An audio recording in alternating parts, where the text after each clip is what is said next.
যে বাইতুল মুকাদ্দাস হযরত আদম আলাইহিস সালাতু ওয়াস সালামের কদম আছে, যে বাইতুল মুকাদ্দাসে আমার রাসূলুল্লাহর কদম পড়েছে, যে বাইতুল মুকাদ্দাস আদম আলাইহিস সালাতু ওয়াস সালাম তৈরি করলেন, যে বাইতুল মুকাদ্দাস হযরত সুলাইমান নবী জিনদের দ্বারা সমুদ্রের তলদেশ থেকে পাথর উঠিয়ে নিয়ে বাইতুল মুকাদ্দাস নির্মাণ করেছে, সেই বাইতুল মুকাদ্দাস আজকে যে ইহুদিবাদীরা যারা আল্লাহ পাক রব্বুল আলামিনের ওয়াকালাতিল ইয়াহুদ উযাইর ইবনুল্লাহ, যাদের আকীদা হলো উযাইর নাকি আল্লাহর পুত্র, নাউযুবিল্লাহ, এই ইহুদিবাদী যারা আল্লাহর রাসূলকে জানে হত্যা করতে চেয়েছিল, অন্যান্য নবীদেরকে তারা মেরেছে, জাকারিয়া নবীকে হত্যা করেছে, এই ইহুদিবাদীরা যারা মুসলমানের ঘর বাইতুল মুকাদ্দাস আজকে নিজের দখলে নিতে চায়, আমরা ভারতের জমিন থেকে আমরা বজ্রকণ্ঠে জানাতে চাই আল্লাহর ঘর বাইতুল মুকাদ্দাস মুসলমানদের অধীনে ছিল, আজও থাকবে। যদি কোনো রামবাম, কোনো ইহুদি, কোনো নাসারা আল্লাহর ঘর বাইতুল মুকাদ্দাসকে আজকে দখলে নিতে চায়, মুসলমান তার শেষ রক্তটুকু শরীরে থাকা পর্যন্ত আল্লাহর ঘর বাইতুল মুকাদ্দাসের পক্ষ নিয়ে দাঁড়িয়ে যাবে, দাঁড়িয়ে যাবে, দাঁড়িয়ে যাবে ইনশাআল্লাহ। জোরে বলো নারায়ে তাকবীর, নারায়ে তাকবীর। কথাটা কি আমি নকল করে বলতে চাই? আল্লাহ আমার মরা বাঁচা সব তোমার হাতে। পৃথিবীতে যতদিন দুর্নীতি হবে, অন্যায় কাজ হবে, আল্লাহ তোমার এই বান্দার হৃদয়ে সাহস যোগাও, ঈমানটা তুমি জাগিয়ে দাও, আল্লাহ যেন বাতিলদের বিরুদ্ধে আমি লড়তে পারি। আল্লাহ তাতে যদি তোমার পক্ষে থাকবার কারণে আমার মৃত্যু হয়, আল্লাহ আমি সেটা হাসি মুখে বরণ করব। আল্লাহ আমার জবানকে তুলে সাহাবায়ে কেরামেরাও সুন্নাতকে জিন্দা রাখতে গিয়ে বদরের ময়দানে কলিজা থেকে রক্ত বার করে শাহাদাত বরণ করেছে। ওহদের ময়দানে স্বয়ং রাসূলুল্লাহর দন্ত মুবারকটা শহীদ হয়েছে। আরে যদি রাসূলুল্লাহর উম্মতি মানেই ঘরে থেকে জুব্বা পরে টুপি পরে বসে থাকা হতো, তাহলে রাসূলুল্লাহর অগণিত সাহাবায়ে কেরামরা কেন যুদ্ধের ময়দানে শহীদ হয়েছিল? তার মানে বুঝতে হবে হকের পক্ষে থেকে হককে প্রতিষ্ঠিত করবার জন্য প্রয়োজনে যদি রক্ত দিতে হয়, প্রয়োজনে টাকা পয়সা দিতে হয়, প্রয়োজনে বিবি বাল বাচ্চাকেও ছাড়তে হয় আল্লাহর জন্য। কারা কারা আমরা জীবন দিতে রাজি আছি? মুসলমান একটু দুটো হাত তুলে আল্লাহকে দেখান। সকলে রাজি নেই? হাত উঠছে না কেন? বলছে বাবা যদি হাত তুলে মরে যাব। আর হাত তুললেও মরবেন, না তুললেও মরবেন, ঠিক না? কুল্লু নাফসিন যায়িকাতুল, কথা বলছেন না কেন? জান আপনার ভিতরে আছে মানে মউত অনিবার্য, কিন্তু সেই মৃত্যুটা যদি শাহাদাতের মৃত্যু হয়, রাসূল বলেছেন শাহাদাতের মৃত্যুটা হচ্ছে একটা পুল, এদিকে হচ্ছে দুনিয়া, অপর দিকে জান্নাত। জোরে বলুন সুবহানাল্লাহ। একটু চিল্লে হলো না সুবহানাল্লাহ? শাহাদাতের কোনো রকম আল্লাহ পাক হিসাব নেবেন না, শহীদের কোনো হিসাব আল্লাহর দরবারে হবে না। শুধু তাই নয়, আল্লাহ বলেছেন ওয়ালা তাহসাবান্নাল্লাযীনা কুতিলু ফী সাবিলিল্লাহি আমওয়াতা বাল আহইয়াউন ইনদা রাব্বিহিম ইরযাকুন। যারা আমার রাস্তায় থেকে জানকে কুরবান করেছে, আমি আল্লাহ বললাম তাদেরকে মৃত বলো না, বাল আহইয়াউন, তারা হলো জিন্দা, ইনদা রাব্বিহিম ইরযাকুন, আমার পক্ষ থেকে তারা রুজি প্রাপ্ত। একবার জোরে বলুন সুবহানাল্লাহ। যারা মুসলমান দাবি করে আল্লাহর রাসূলের রিসালাতকে অস্বীকার করে, আমার আপনার রাসূলকে শেষ নবী বলে অস্বীকার করে, আমরা তাদেরকে দলিল ছাড়াই বলতে পারি যারা আল্লাহর রাসূলের খতমে নবুওয়াতকে বিশ্বাস করে না, হাজার বার মুসলমান বলে দাবি করলেও আমরা তাদেরকে অকাট্য ভাষায় বলতে চাই তোমরা মুসলমান থাকতে পারো না। কেন? রবুর রিসালাতকে যারা অস্বীকার করে তারা হলো কাফের, ঠিক না বেটি? জোরে বলুন, এই জোরে বলুন, ঠিক না বেটি? তাই রাসূলুল্লাহকে যারা শেষ নবী হিসাবে মানবে না, তাদের বিরুদ্ধে আমাদের অবস্থান থাকবে না? থাকবে না? জোরে বলুন থাকবে। তার জন্য যদি আমাদের কলিজা থেকে তাজা রক্তটাকে জমিনে ঢেলে দিয়ে রাজপথ থেকে আমাদের লজ্জিত করতে হয়, লাল করতে হয়, আল্লাহর রাসূল যে শেষ নবী, এ কথা থেকে আমরা সরে দাঁড়াবো না, দাঁড়াচ্ছি না ইনশাআল্লাহ। জোরে বলেন ইনশাআল্লাহ। তারিফে মোহাম্মদ গম लिख लिख के सुनाएंगे हम खत्म नबूवत पे जा अपनी लुटाएंगे। तारीफ मोहम्मद हम लिख लिख के सुनाएंगे हम खत्म नबूवत पे जा अपनी लुटाएंगे। झुकना भी नहीं आता, बिकना भी नहीं आता, हम जा लुटाएंगे, डरना भी नहीं आता। झुकना भी नहीं आता, बिकना भी नहीं आता, हम जा लुटाएंगे, डर करना भी नहीं आता, आका की मोहब्बत में हम सर को कटाएंगे। जोरे बोलून ना इंशाअल्लाह, जोरे बोलून ना इंशाअल्लाह। आका की मोहब्बत में हम सर को कटाएंगे, हम खत्म नबूवत पे जा अपनी लुटाएंगे।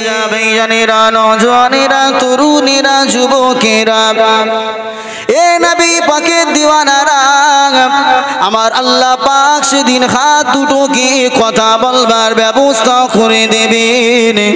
এই হাত দুটো আল্লাহ দরবারে সাক্ষী দেবেন।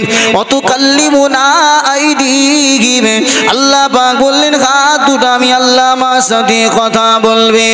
এ রাসূলের দিওয়ানারা এই হাত দুটো দিয়ে আপনি কোথায় কি কাজ করেছেন, এই হাত দুটোকে দিয়ে কি অন্যায় করেছে, কি পাপ করেছেন, এই হাত দুটো সেদিন আপনার বিপক্ষে সাক্ষী দেবে। দুনিয়ার এমএলএ চোখ ফাঁকি দিয়ে অন্যায় করা যায়, দুনিয়ার জমিনে কোনো মানুষের চোখকে ফাঁকি দিয়ে অন্যায় করা যায়, দুনিয়ার জমিনে হাজার হাজার মানুষের চোখকে ফাঁকি দিয়ে অন্যায় করা যায়। এ বাপের আমাকে বলুন, এই হাত দুটো কি বাদ দিয়ে আপনি অন্যায় করতে পারবেন? জোরে বলুন। চুরি করতে গেছেন, হাত লাগবে না লাগবে না? কাউকে মার্ডার করতে গেছেন, হাত লাগবে না লাগবে না? মোবাইলে খারাপ জিনিস আঙুল দিয়ে কাজ করছেন, হাত লাগবে না লাগবে না?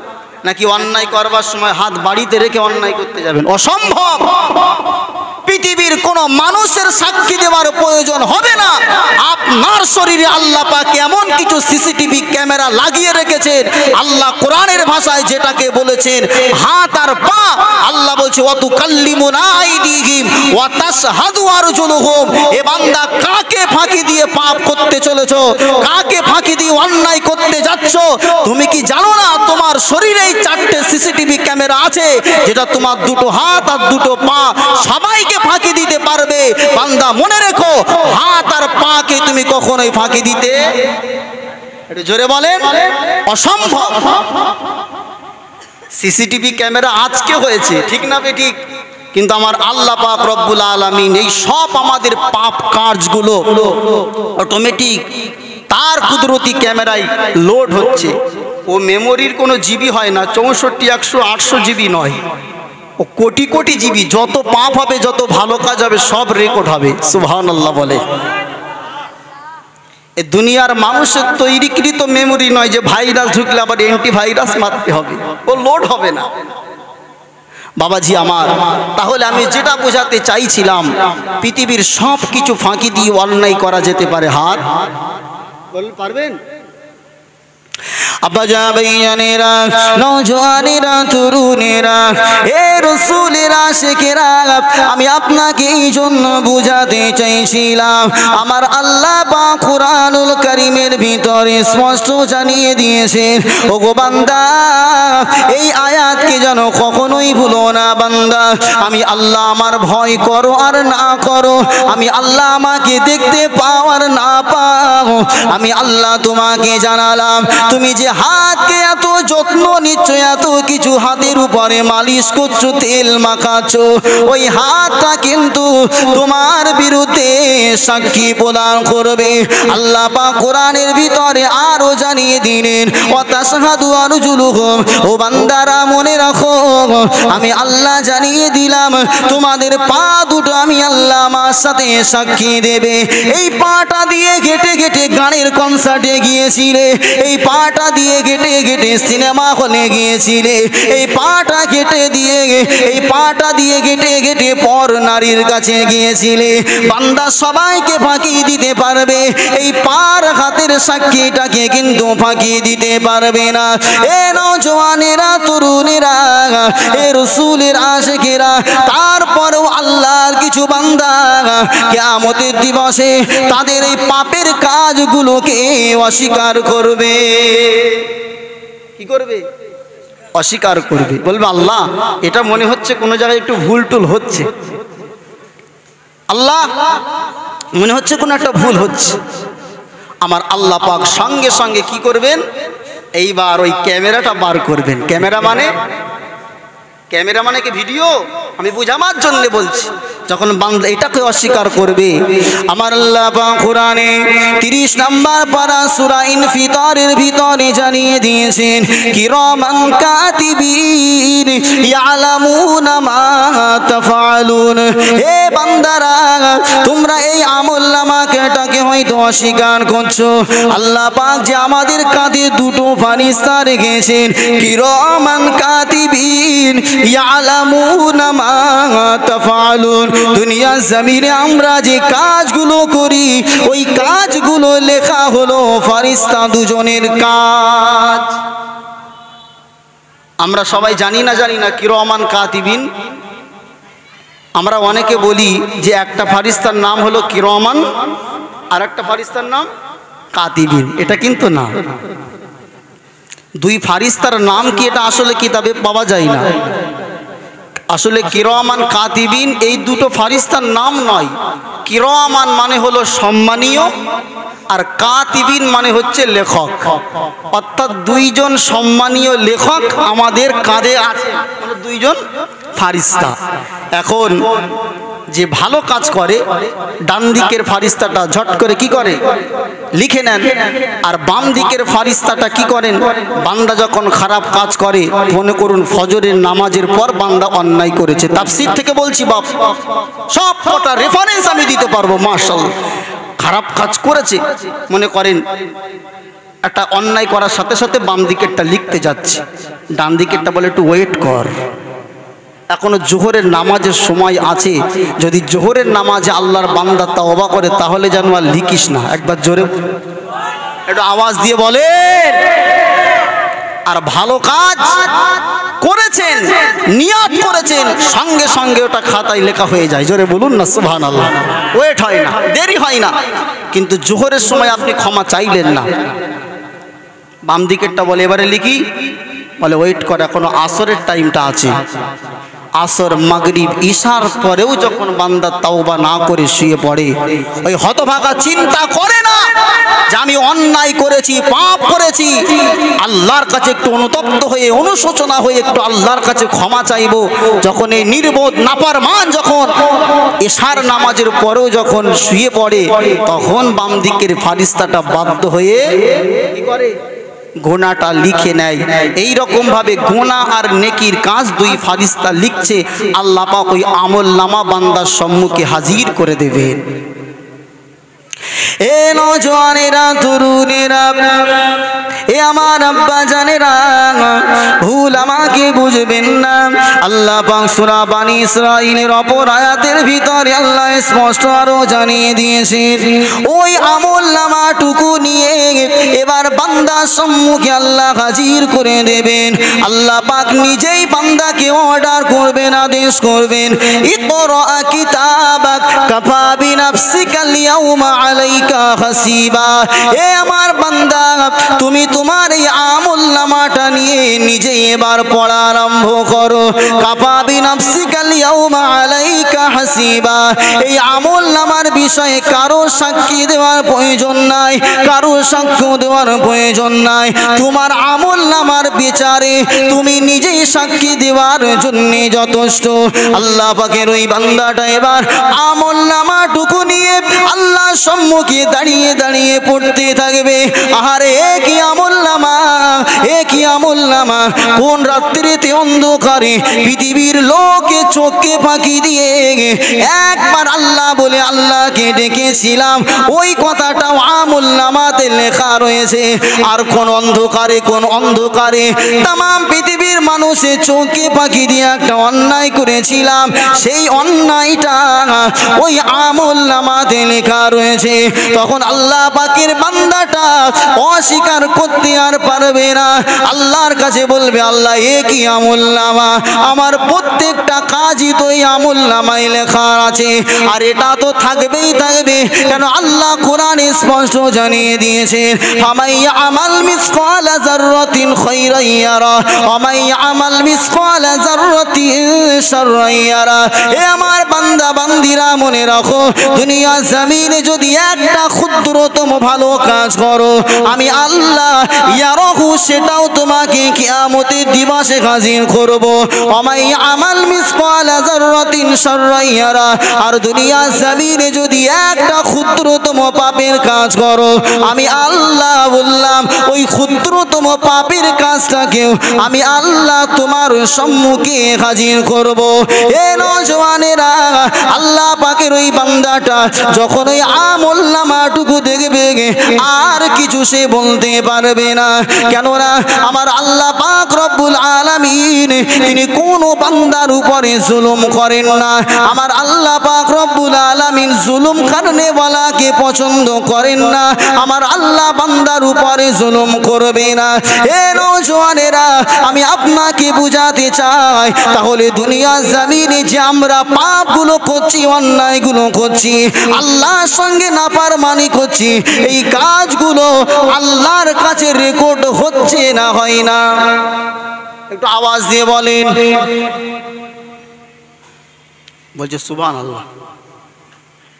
বাপ টান দিয়ে ছাড়লে সুবহানাল্লাহ বলতে হয়, ওয়াজ বুঝতে হবে না? মাথা গরম মুসলমান, কোথায় সুবহানাল্লাহ বলতে হয় জানে না। সুবহানাল্লাহ এক জায়গায় ওয়াজ করতে গিয়ে বলছি, আল্লাহ কিয়ামতের দিবসে বান্দাকে জাহান্নামের আগুনে জ্বালাবে, বলে সুবহানাল্লাহ। এখানে সুবহানাল্লাহ বলতে হবে? এই জোরে বলে এখানে সুবহানাল্লাহ। আরে বান্দাকে জাহান্নামে দিলে এখানে বলতে হয় নাউযুবিল্লাহ। কি বলতে হয়? নাউযুবিল্লাহ, মানে আল্লাহ হিফাজত করুন, আমাকে বাঁচান। আর সুবহানাল্লাহ কোনো ভালো কথা শুনলে বলতে হয়। তাহলে আমি আপনাকে বোঝাতে চাইছি, আমরা যে অন্যায়গুলো করছি, যে পাপগুলো করছি, এগুলো আল্লাহর খাতায় রেকর্ড হচ্ছে না হয় না? প্রত্যেকটা কাজ রেকর্ড হচ্ছে। তাহলে এখন আমাদের কাজ হলো বেশি বেশি করে অন্যায় করা, তাই তো? কথা বলছে না কেন? বেশি বেশি করে পাপ করা, যাতে করে খাতাটা পরিপূর্ণ হয়ে যায়, জাহান্নামে যাতে তাড়াতাড়ি যেতে পারি, তাই তো? জাহান্নাম খুব ভালো জায়গা। কথা বলছেন না কেন? একটু হ্যাঁ হু দেন বাপ। জাহান্নাম বড় কষ্টের জায়গা, নির্মম অত্যাচার, নির্মম কষ্টের জায়গা। যে জাহান্নামের আগুনে মানুষ যখন যাবে আফসোস করতে থাকবে, আফসোস করতে থাকবে। কিতাবের ভিতরে পাওয়া যায়, কোরআনের আয়াত থেকে পাওয়া যায়, মানুষ পিপাসায় কাতর হয়ে যাবে, জান্নাতীদের কাছে একটু পানি চাইবে, একটু পানি দাও, একটু পানি, পিপাসা, গলাটাকে একটু ভিজাই, আল্লাহর কাছে পানি চাইবে।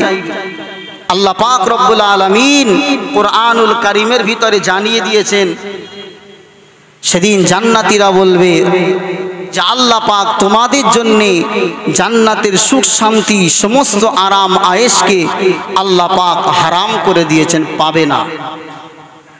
তারপরও তাফসিরে লেখা আছে, বান্দা যখন খুব কাকুতি মিনতি করবে, আল্লাহ একটু পানি দেন, গলা পিপাসায় শুকিয়ে গেছে, আল্লাহ বুকটা ফেটে যাচ্ছে, একটু ব্যবস্থা করে দেন। আমার আল্লাহ বলছেন ওই বান্দাকে তখন জাহান্নামের শরীর থেকে নির্গত রক্ত, পুজ বদ রক্ত, সেইগুলো খেতে দেওয়া হবে, যেটা হবে কাঁটাযুক্ত, যেটা হবে গরম। ওই পানি পিপাসা মিটাবার জন্য বান্দা যখনই খেয়ে ফেলবে, পেটের নাড়ি ভুড়ি ওই রক্ত পুজ খাওয়ার সাথে সাথে সব কিছু পুড়ে যাবে, আবার পিছনের রাস্তা দিয়ে বার হয়ে যাবে। এভাবেই সাজা জাহান্নামের আগুনে চলতে থাকবে। জোরে বলি নাউযুবিল্লাহ। বাবাজি আমার, দুনিয়ার জমিনে আপনি জান্নাতে যাবেন না জাহান্নামে যাবেন, ইখতিয়ার হচ্ছে আপনার। দুটো রাস্তা আল্লাহ দেখিয়ে দিয়েছেন। আল্লাহ বলেছেন বান্দা এটাতে গেলে তুমি পাবে জান্নাতের সুখ শান্তি, আর এটাতে গেলে তুমি পাবে জাহান্নামের শাস্তি। আমাকে আপনাকে ডিসাইড করতে হবে যে আমরা কোন রাস্তাটা ধরবো, কোনটাকে পাকড়াবো। আল্লাহ কিন্তু কারো চুলের মুঠো ধরে জান্নাতি রাস্তায় আনবে না। আল্লাহ পাক কাউ চুল ধরে জাহান্নামের রাস্তাতেও দেবে না। আমার আপনার একটা বুদ্ধি বিবেক বলে জিনিস আছে না নাই? একটু জোরে বলুন, আছে না নাই? সেই বিবেক বুদ্ধিকে কাজে লাগিয়ে আমাকে আপনাকে কি করতে হবে? চলতে হবে। হুজুর আমি বুঝি না, কোরআন বুঝি না, হাদিস বুঝি না। আমিও জানি অনেক মানুষ যখন ঘর করে তার কাছে বুদ্ধি থাকে না, তখন মিস্ত্রির কাছে গিয়ে, ইঞ্জিনিয়ারের কাছে গিয়ে প্ল্যান নিয়ে আসে না, আসে না। কথা বলছেন না কেন? যে টাকা দিয়ে একটা ঘর করব, ঘরটা যেন কোনো গন্ডগোল না হয়। ভাই আমি অত বুঝি না, দরকার লাগে কিছু টাকা লাও, আমার ঘরের প্ল্যানটা ভালোভাবে দাও। হয় না? হয় না? তাহলে আখিরাতের ব্যাপারেও যদি কিছু বুঝে না আসে, তার জন্যে ইঞ্জিনিয়ার আছে না নাই? সেগুলো হচ্ছে আল্লাহর দিহিত ইলম। আল্লাহ যাদেরকে দয়া করে দিয়েছে না ইলম, তারা হচ্ছে দুনিয়ার আলেম। ওই আলেমদের কাছে গিয়ে আপনাকে পরামর্শ নিতে হবে যে আমি এই দুটো রাস্তার ভিতর থেকে কোনটাই যাব ঠিক বুঝতে পারছি না, আমাকে একটু বুঝিয়ে দেন। তার জন্য আল্লাহর আলেমেরা আছে, আর আপনাকে যেতে হবে, জিজ্ঞাসা করতে হবে, এটাও আল্লাহর বিধান। আল্লাহ বলেছেন ফাসআলু আহলা যিকরি ইন কুনতুম লা তা'লামুন, যদি তোমরা না জানো জাননেওয়ালা আলেমদের কাছ থেকে গিয়ে শিক্ষা গ্রহণ করো। একবার জোরে বলুন সুবহানাল্লাহ। একটু দরুদ শরীফ আল্লাহুম্মা।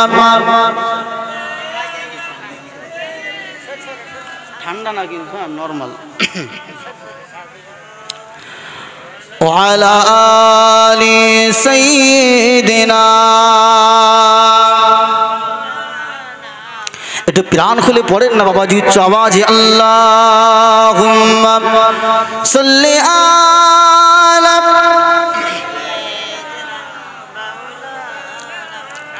ওয়ালা আলি সাইয়্যিদিনা।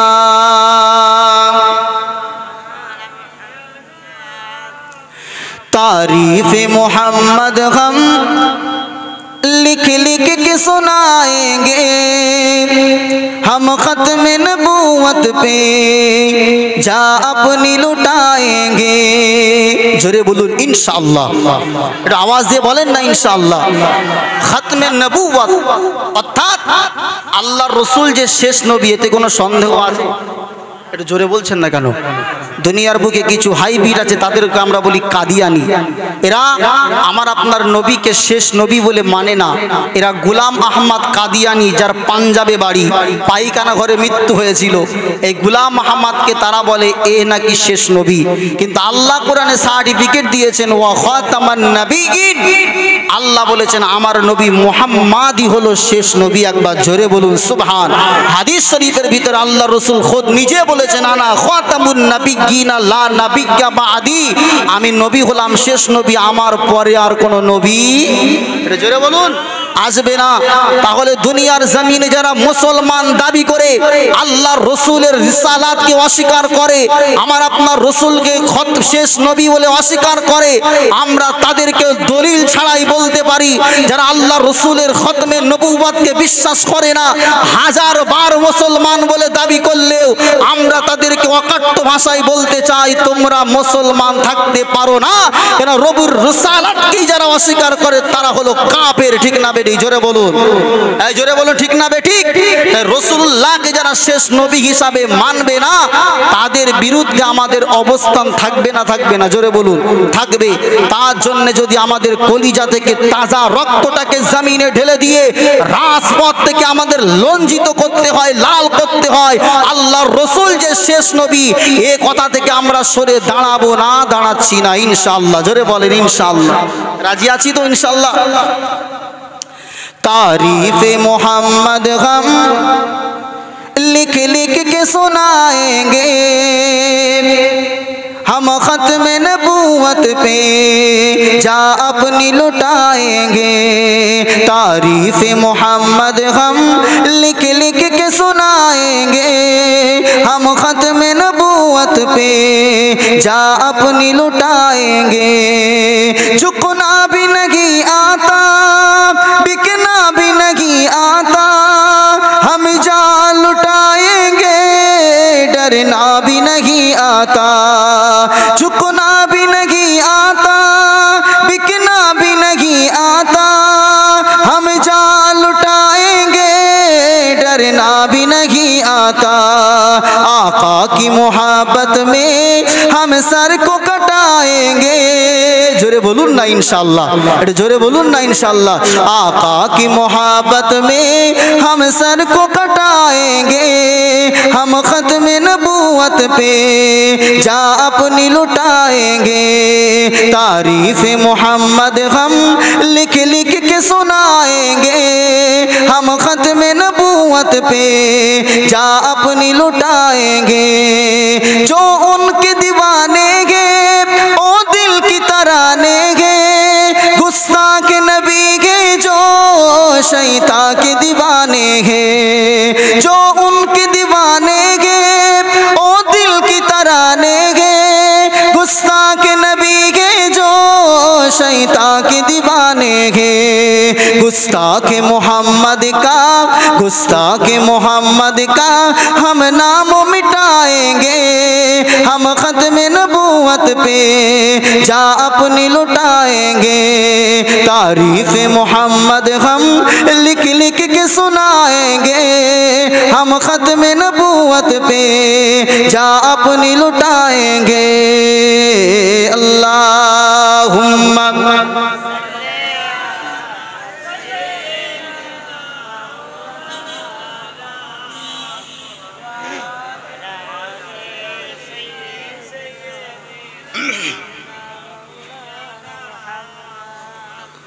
सल्लल्लाहु अलैहि वसल्लम। प्यारे हाजिराने मजलिस बाबाजी আমার, তাহলে আল্লাহ পাক রব্বুল আলামিনের কাছে সাক্ষী দেওয়ার জন্য প্রথমে হাত পা, তারপর আমাদের আমলনামা যেটা ফারিস্তারা লিপিবদ্ধ করছেন, তাছাড়াও যে জমিনের উপরে আমি আপনি অন্যায় করছি, আল্লাহর কোরআন বলছেন ইয়াউমা ইযিন তুহাদ্দিসু আখবারহা। এই জমিনটাও সেদিন আমার আপনার বিরুদ্ধে সাক্ষী দেবে। আল্লাহ এই জমিনের উপরে বসেই অন্যায় করেছিল। কোথায় যাবেন? কোথায় যাবেন? যেখানে বসেই অন্যায় করছেন সেই জায়গাটাই যদি আপনার বিরুদ্ধে সাক্ষী দেয়, আর বাঁচার লাইন আছে? জোরে বলুন, নাই। তাহলে এটা যে আপনার খারাপ কাজটা বললাম নেগেটিভ, কিন্তু আপনি পজিটিভটা নেন। এই যে আমার ভাইরা হেঁটে হেঁটে কোরআনের মজলিসে আসছে, এই পাও আল্লাহর দরবারে সাক্ষী দেবে। আল্লাহ এই পা দুটোকে নিয়ে আপনার কোরআনের মেহফিলে আপনার বান্দা হেঁটে হেঁটে গিয়েছিল। আল্লাহ এই জন্যে বান্দা জীবনের গুনাহগুলোকে আল্লাহ চাইলে ক্ষমা করে দিতে পারেন। জোরে বলুন, একটু পারে না জোরে বলেন। আমার আল্লাহ সবই পারেন। আল্লাহ তো রহমান রহিম গফুর গফফার। যে আযাবের কথাটা বলেছে আল্লাহ সেটা বান্দাকে শেষে দেবেন, কিন্তু আল্লাহ বান্দাকে সব সময় তার রহমতের কোলে সব সময় টানতে চায়। বান্দা দূরে যেতে চাইলে, বান্দা অন্যায় করলে আল্লাহ অপশন রেখেছে, বান্দা যদি ক্ষমা চায় আমি আল্লাহ ক্ষমা করে দেব। জোরে বলুন না সুবহানাল্লাহ, জোরে বলবেন না সুবহানাল্লাহ। আমার আব্বা জানেরা, নওজওয়ানেরা, এ রাসূলের আশিকেরা, ফজরের নামাজের সময় আল্লাহ পাকের কোন বান্দা যখন ওই মসজিদের মুয়াজ্জিনের আযানটা শুনে, আসসালাতু খায়রুম মিনান নাওম, আসসালাতু খায়রুম মিনান নাওম, ঘুম থেকে নামাজটা হলো উত্তম, এই কথাটা শোনার সাথে সাথে আল্লাহ পাকের কোন বান্দা যখন ওযুটা করে মসজিদে নামাজ পড়বার জন্য হেঁটে চলে যায়, ওই পা দুটোকে আল্লাহ পাক রব্বুল আলামিন কিয়ামতের দিবসে বান্দার পক্ষে সাক্ষী দেবে। ও রব্বুল আলামিন আল্লাহ পাক এই পা দুটো নিয়ে হেঁটে আল্লাহ আপনার ঘর মসজিদে নামাজ পড়বার জন্য আপনার বান্দা গিয়েছিল। আমার আল্লাহ পাক রব্বুল আলামিন ওই পায়ের সাক্ষীটা নিয়ে আল্লাহ সেদিন হয়তো আপনার জীবনের গুনাহ খাতাটাকে মাফ করে দিতে পারেন। হে রাসূলের আশিকেরা, আপনার এই হাত দুটোকে যদি আপনি ভালো কাজে লাগান, ভালো কাজ মানে হলো দুনিয়া জমিনে যদি কোনো গরিব অসহায়কে সাদকা করেন, দান করেন, দুনিয়া জমিনে কোনো মানুষ অত্যাচারিত হচ্ছিল, কোনো মানুষের উপরে জুলুম করা হচ্ছিল, আপনি হাত দুটোকে দিয়ে ওই জালিমের বিরুদ্ধে যদি আপনি প্রতিবাদ করেন, এই হাত দুটো দিয়ে যদি আপনি অন্যায়ের বিরুদ্ধে রুখে দাঁড়িয়ে যান, কিয়ামতে ময়দানে মাশারে এই হাত দুটো আল্লাহ পাক রব্বুল আলামিনের কাছে আপনার হয়ে সাক্ষীটা দিয়ে দিতে পারে।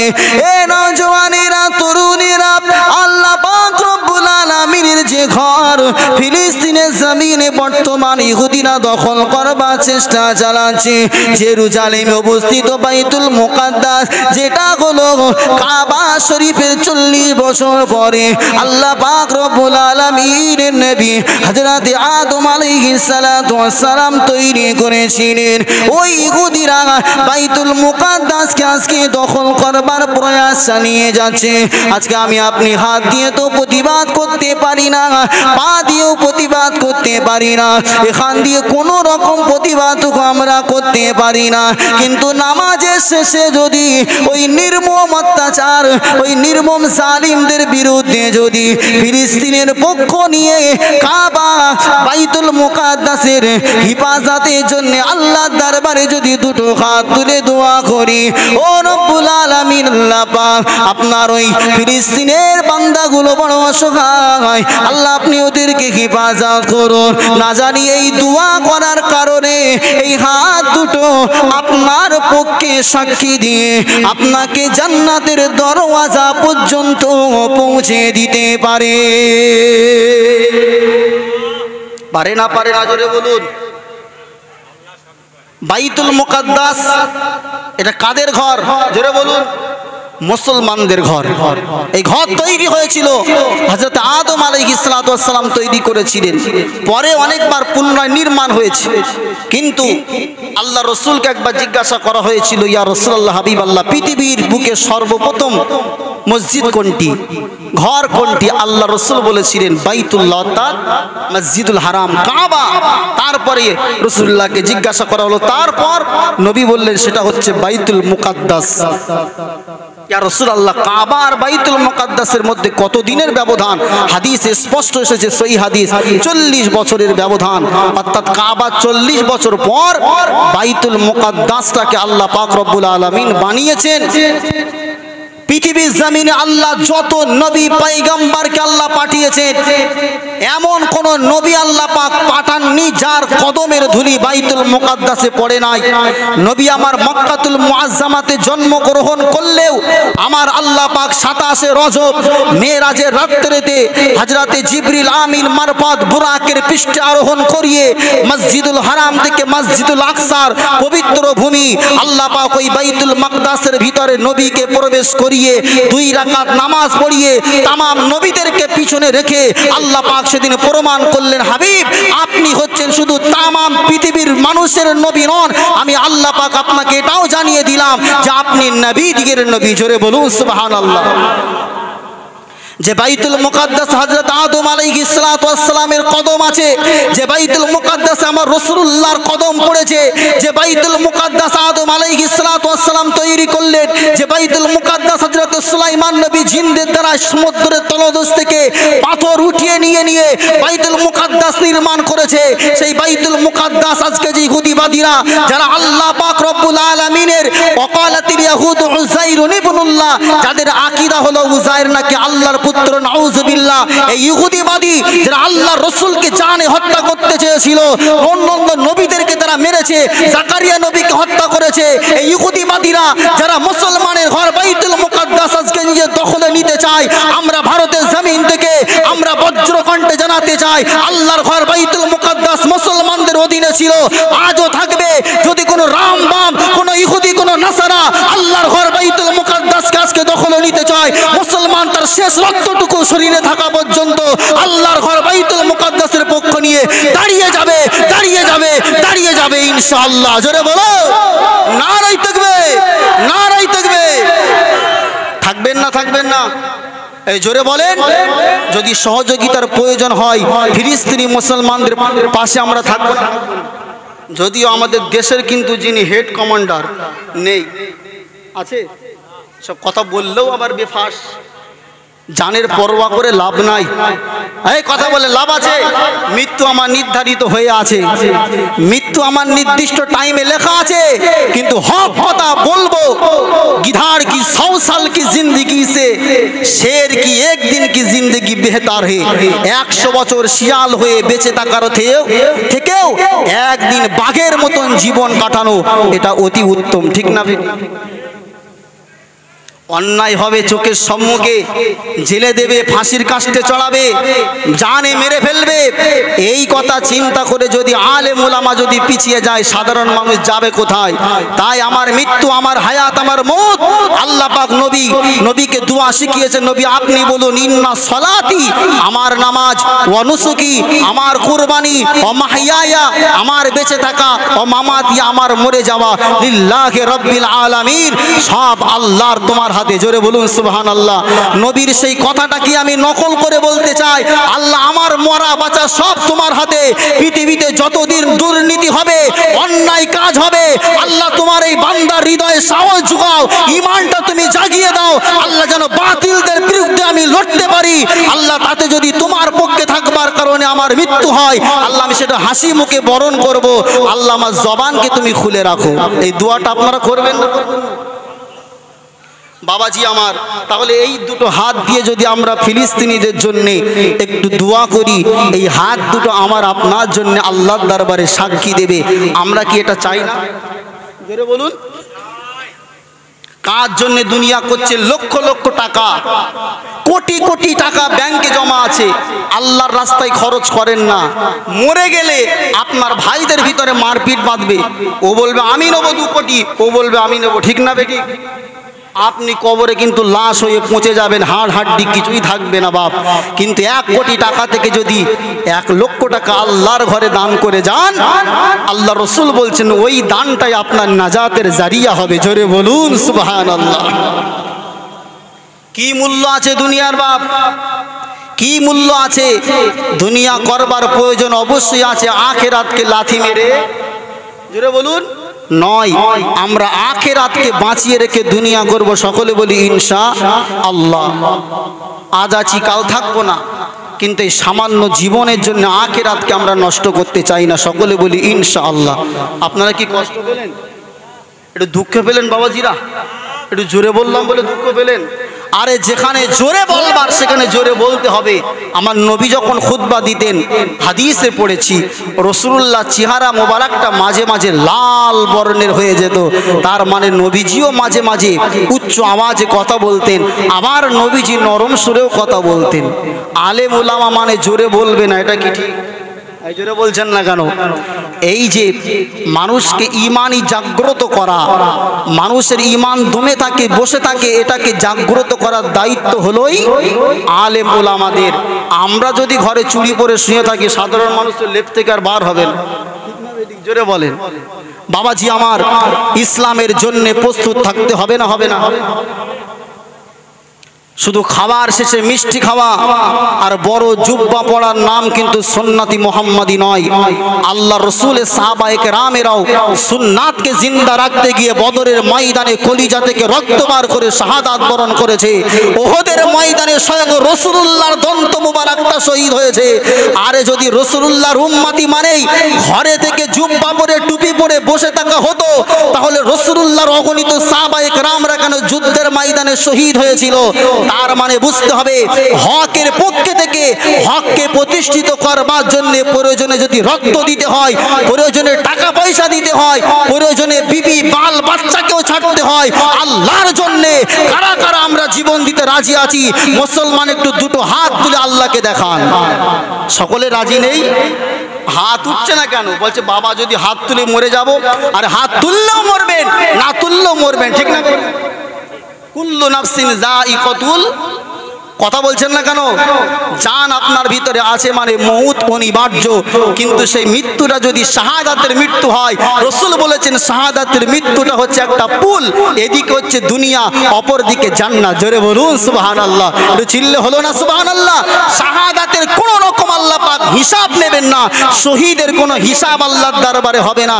শুধু তাই নয়, আল্লাহ বলেছেন ওয়ালা তাহসাবান্নাল্লাযীনা কুতিলু ফী সাবিলিল্লাহি আমওয়াতা বাল আহইয়াউন ইনদা রাব্বিহিম ইরযাকুন।